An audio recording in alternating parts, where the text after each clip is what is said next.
I'd like to know then, based on what you're suggesting, what are the areas that Arsenal see as the most important to look into during the transfer window, and what are the most important targets for him at present? Right back, 100%. So we'll have a new right back this summer. Let's see who will be.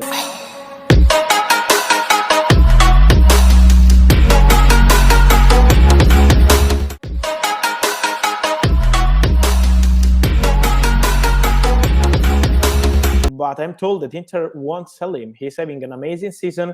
Okay, Inter are struggling by the economical point of view, but probably they will change the ownership in the next weeks. So they will go for a new board. Everything will change. So it's not easy to negotiate with Inter today and to find an agreement with Hakimi. He's having a big salary too. Don't forget about salary. So what? So regardless of what happens, he's going to be an Arsenal manager next season. Then what's the plan for the summer? Getting rid of players like Ozil and Socrates and Mustafi, they're starting the change. And it's time because, you're asking for a change in a complicated moment by the financial point of view. So in my opinion, Arsenal has been smart also in January to find an opportunity like Odegaard in a market so complicated for all top clubs, finding Odegaard, having Odegaard on loan. Okay, you don't have the buy option, but what a player you found in January is never easy. So they're starting something new. They are going for something new. They are getting rid of this kind of players, as you mentioned before. So the key is about the salaries. Talking with people around the club, the key is about the salaries, guys. Not just for Arsenal, but for top clubs, also in other countries, they are all trying to get rid of players with big salaries and not performing.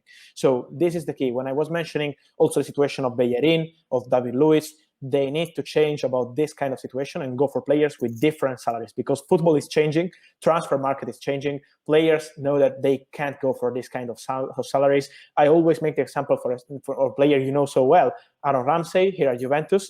He is not performing, always injured, never playing, but he has a salary of 8 million euro net per season. Is enormous. Imagine he's one of the most paid players of Juventus, and they are struggling in the Serie A, and they are struggling by the financial point of view. And it's the same for Arsenal. They need to change with this kind of players. They need to start something new. Players, young players, but not just young, good players like Thomas Partey, this kind of players, but with different salaries. So this is the way. In my opinion, the start is going to change. The change is going to start with Edu. In my opinion, he's doing really a good work, always trying to find some good opportunities. But the key is this one now. We have an interesting market because a lot of players will be on the market. A lot of clubs will put their players on the market. I make you an example.